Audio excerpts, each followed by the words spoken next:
research, concept, and meaning. We acquire knowledge through different sources. The process of acquiring knowledge has become very fast now. There are basic five methods to acquire knowledge that gradually become research oriented. हम knowledge acquire करते हैं, बहुत सारे sources हैं knowledge acquire करने के लिए, लेकिन जो प्रोसेस से गुज़रना पड़ता है नॉलेज एक्वायर करने के लिए ये बहुत ही फास्ट होता जा रहा है अभी। और यहाँ पे बेसिकली 5 मेथड्स हैं नॉलेज एक्वायर करने के लिए जो कि रिसर्च ओरिएंटेड होते जा रहे हैं। तो पहली मेथड की अगर हम बात करते हैं तो उस मेथड को कहते हैं intuition. When we use our intuition, we rely on our guts, our emotions, and our instinct to guide us. The second method is called authority. That means accepting new ideas because some authority figure states that they are true. The third method is rationalism, that involves using logic and reasoning to acquire new knowledge. पहला method का नाम है intuition. जब हम intuition use करते हैं word, तो इसका मतलब होता है कि हम अपने गट्स पे, अपने इमोशंस पे और अपने इंस्टिंक्ट पे भरोसा करते हैं। और जो सेकंड मेथड है उसे ऑथोरिटी कहा जाता है। ऑथोरिटी का मतलब होता है कि नया आइडियाज़ को एक्सेप्ट करना, क्योंकि कुछ ऑथोरिटी फिगर जो है वो कहते हैं कि ये सही है। तो सेकंड मेथड है ऑथोरिटी और इसका मतलब है एक्सेप्टिंग न्यू आइडियाज़, नए विचार को एक्सेप्ट करना। और तीसरा मेथड है वो है रैशनलिज्म, जो इन्वॉल्व करता है using logic and reasoning to acquire new knowledge. Third method का नाम है रैशनलिज्म और ये इन्वॉल्व होता है इसमें लॉजिक और रीजनिंग। हम इसमें लॉजिक लगाते हैं रैशनलिज्म में और कुछ रीजनिंग करते हैं और तब हम कुछ नॉलेज को अक्वायर कर पाते हैं, नया नॉलेज को। ठीक है। और फोर्थ मेथड है empiricism, that involve acquiring knowledge through observation and experiences. Empiricism वो मेथड है जिसमें हम नॉलेज एक्वायर करते हैं थ्रू ऑब्जर्वेशन करके या अपने एक्सपीरियंस से। तो ये आता है अंडर एम्पिरिसिज्म के अंदर। The most research-oriented method is called scientific method, that is a process of systematically collecting and evaluating evidences to test ideas and answer question. ठीक है, तो जो बहुत ही ज़्यादा रिसर्च ओरिएंटेड मेथड है उसे हम कहते हैं साइंटिफिक मेथड। और ये एक तरह से सिस्टमैटिक वे है ऑफ कलेक्टिंग और इवेल्युएटिंग एविडेंस को कलेक्ट करना सिस्टमैटिकली, ताकि नए आइडियाज़ को टेस्ट कर सके और आंसर कर सके क्वेश्चंस का। तो इतने सारे प्रोसेस हो गए, इंट्यूशन हो गए, देन हो गया ऑथोरिटी, रैशनलिज्म, एम्पिरिसिज्म और साइंटिफिक मेथड्स। तो आगे चलते हैं। जैसे research is a structured injury that utilises the acceptable scientific methodology to solve problems and create new knowledge that is generally applicable. The inquiry is to aimed at understanding an object or phenomenon or solving a problem. तो research जो है वो एक तरह से structured inquiry कह सकते हैं इसको, जो कि यूटिलाइज़ करता है जो भी साइंटिफिक मेथडोलॉजी ने एक्सेप्ट किया है उसे यूटिलाइज करते हुए प्रॉब्लम्स को सॉल्व करना और नया नॉलेज क्रिएट करना इसमें आता है। ठीक है, रिसर्च के अंदर जो भी साइंटिफिक मेथडोलॉजी है उसे यूज़ करते हुए प्रॉब्लम्स को सॉल्व करना और नया नॉलेज क्रिएट करना, इसे हम रिसर्च कहते हैं। और जो इंक्वायरी है वो इस पे बेस्ड होती है कि what is the understanding of an object और फिनोमिनन या सॉल्विंग अ प्रॉब्लम। तो जो भी इंक्वायरी की जाती है वो इस पे बेस्ड होती है कि आप क्या ऑब्जेक्टिव ले रहे हैं या फिर प्रॉब्लम को किस तरह से सॉल्व करना है, इस पे बेस्ड होती है। The term research comprises two word re and search. Research में दो वर्ड्स आते हैं, एक तो री और एक search. Generally re means again and search means to find out. ठीक है, तो सर्च का मतलब होता है किसी चीज़ को फाइंड आउट करना, खोजना, और री का मतलब होता है अगेन, मतलब कि बार बार किसी चीज़ को खोजना और तब किसी निश्चय करना। ठीक है, रिसर्च इज़ केयरफुल इन्वेस्टिगेशन और inquiry specially to search for new facts in any branch of knowledge. अगर किसी को कोई नया फैक्ट्स की तलाश करनी है तो रिसर्च में केयरफुल इन्वेस्टिगेशन करना होता है, उसके लिए इंक्वायरी करनी होती है और तब किसी निश्चय पर पहुंचना, उसे हम रिसर्च के अंदर देखते हैं। According to Creswell, research is a process of steps used to collect and analyze information to increase our understanding of topic or issue. Thus, we can say that research is a process of inquiry and investigation, is systematic and methodical and increase knowledge. So ये हो गए characteristics of research कि इसमें involve होती है inquiry and investigation. ये एक systematic way है और मेथोडिकल है और इंक्रीज़ करता है, क्या नॉलेज को इंक्रीज़ करता है। Okay, Cook has beautifully outlined research as an honest, exhaustive, and intelligent searching for the fact and their meaning or implications. With reference to a problem, to him research is an acronym of the following that define its essence. तो Cook ने beautifully इसे define किया है through its letter of words. ठीक है, इस word के letter को यूज़ करते हुए इसे डिफ़ाइन किया है कुक ने, और उन्होंने कहा है कि R is rational way of thinking, E is expert and exhaustive treatment, S for search and solution, E is for exactness, and A analysis, R is relationship of fact, and C is a critical observation, careful planning, constructive attitude, and condensed generalization. H for honesty and hard work.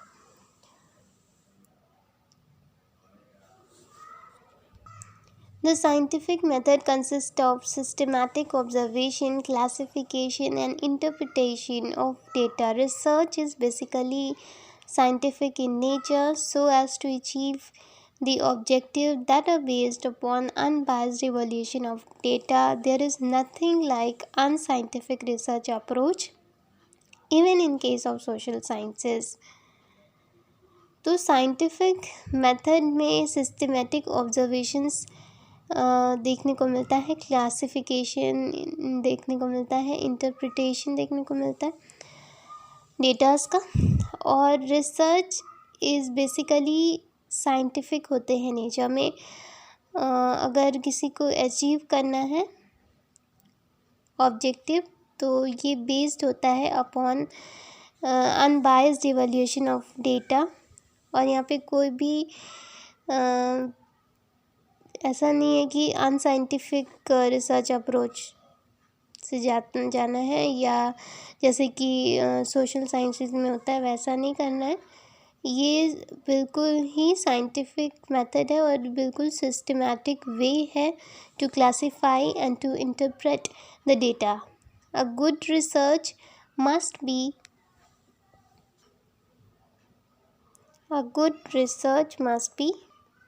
hardworking, diligent, open-minded, and should adopt a critical way of thinking. Here we should know that scientific method, according to Reinhold House Dictionary, in scientific method, a problem is identified, relevant data are gathered, a hypothesis is formulated, and it is empirically tested. तो एक good research में hard work होना चाहिए, diligent होना चाहिए वो, और open minded होनी चाहिए। और ये एक तरह से क्रिटिकल वे है सोचने का। और हमें ये देखना होगा कि scientific method, according to Reinhold House Dictionary, in scientific method a problem is identified, relevant data are gathered, a hypothesis is formulated, and it is empirically tested. Research एक तरह से जर्नी जैसी है, और one must be aware of its final destination. Research एक तरह से journey जैसी है, और जैसे हम जर्नी शुरू करते हैं हमें पता होता है कि हमें जाना कहाँ है, उसी तरह से रिसर्च के लिए भी हमें पता होनी चाहिए कि what is the final destination, हमें जाना कहाँ है। We should be clear about the role to be adopted.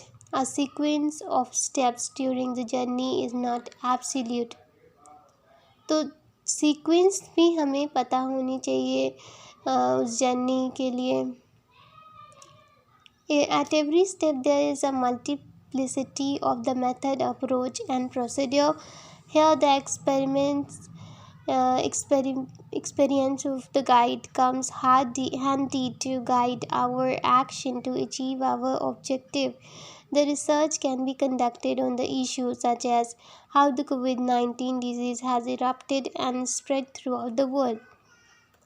ठीक है, तो रिसर्च किसी भी इशू पे कंडक्ट हो सकता है, जैसे कि अभी कोविड-19 की केसेस काफ़ी ज़्यादा हैं, तो इस पे भी हो सकता है कि कैसे कोविड-19 डिज़ीज़ को ख़त्म किया जा सकता है और वर्ल्ड में फैलने से रोका जा सकता है, इसकी रोकथाम की जा सकती है। तो what are the common condition prevalent among the rural students, और क्या कॉमन कंडीशंस देखने को मिलती है रूरल स्टूडेंट, जो गांव में पढ़ने वाले स्टूडेंट्स हैं, उनमें क्या कॉमन कंडीशन देखी जाती है। फिर how the new education policy has evolved after the independence, कैसे नई एजुकेशन पॉलिसी आई इंडिपेंडेंस के बाद, कैसे उसका विकास हुआ। And what is the change in the level of understanding of students with the change in method of teaching। तो student के समझ में कैसे चेंजेस आया, वो कैसे नई चीज़ें सीखते हैं through change in the method of teaching में बदलाव के बाद कैसे स्टूडेंट्स पढ़ रहे हैं और चीज़ों को समझ रहे हैं। तो इस तरह के क्वेश्चंस रिसर्च में देखने को मिल सकते हैं, और the list of the question may be endless. Various research should be carried out to find answer to these questions। ठीक है, तो क्वेश्चंस तो कई तरह के हो सकते हैं, और इन क्वेश्चन के हिसाब से फिर आंसर भी फाइंड आउट करना होगा। Research objectives. Research basically as to existing stock of knowledge. The main objective of research can be summarized as follows. gain familiarity with new phenomenon or develop new insight into phenomenon, review and synthesize the existing knowledge, investigate some existing situation or problem, offer solution to problem, explore and analyze more general issue, construct or create new procedure or system, generate new knowledge. तो research में basically existing stock of knowledge तो चाहिए ही चाहिए, लेकिन कुछ main objective research के हैं, वो है कि gain familiarity with new phenomenon और develop new insight into phenomenon. तो क्या इंसाइट आप रखते हैं और उसे क्या और कितना डेवलप कर सकते हैं, इस पे बेस्ड होगा। या फिर review and synthesise the existing knowledge, जो भी नॉलेज है उसको फिर से एक बारी देखिए और फिर उसे सिंथेसाइज करें। इन्वेस्टिगेट सम एग्जिस्टिंग सिचुएशन और प्रॉब्लम, कुछ सिचुएशन को देखें, उसकी छानबीन करें, फिर प्रॉब्लम्स को पहचानें, offer solution to problem, then problem को पहचानने के बाद हमें सॉल्यूशन उसके लिए तैयार रखना होगा। Explore and analyse more general issues, general issues को देखें, फिर उसे एनालाइज करें। कंस्ट्रक्ट और क्रिएट न्यू प्रोसीड्योर और सिस्टम, नया प्रोसीड्योर बनाएं सिस्टम के लिए और नया नॉलेज भी क्रिएट करें, जनरेट करें, ठीक है। द एक्चुअल रिसर्च में इनकम्पास वन और a combination of any of the above objective. The following aspects are important during research. Result is a continuous critical investigation. It is not common to be able to think beyond the groove channel. Sustained experimental work needed for discovery is not easily forthcoming. Most people lack the depth of knowledge needed for it. Motivation factor in conducting research. Although there is some overlap between the research objective and motivation for understanding research, they are different. Some factors, single or combined, for undertaking any research are as follows. To acquire research degree along with consequential benefits. To acquire research degree along with consequential benefits, and to face the challenges in solving unsolved problem. Challenges तब आती है जब हमें solve करना होता है, वो भी वैसे प्रॉब्लम्स को जो हमने पहले ना देखे हों, ठीक है। There is an intellectual satisfaction in doing innovative work, और एक तरह से सेटिस्फैक्शन मिलता है हमें जब हम कोई नया काम करते हैं तो। However, the list of motivating people to undertake research study is not exhaustive. लेकिन अगर हमें मोटिवेटिंग पीपल मिलते हैं, लोग मिलते हैं, तो रिसर्च स्टडी बहुत एग्जॉस्टिव नहीं लगेगी कभी भी। In every field, research pursuit promote systematic and gradual advancement of knowledge, but discoveries are rare because result is a continuous critical investigation. It is not common to be able to think beyond a grooved channel. Sustained experiment work needed for discovery is not easily forthcoming. Most people lack the depth of knowledge needed for it. So, her field में research promote करता है systematic और gradual advancement of knowledge, लेकिन discovery rare इसलिए होती है क्योंकि ज़्यादातर लोगों को नॉलेज नहीं होती पूरी तरीके से। तो आंसर इसका है D is the correct answer for this.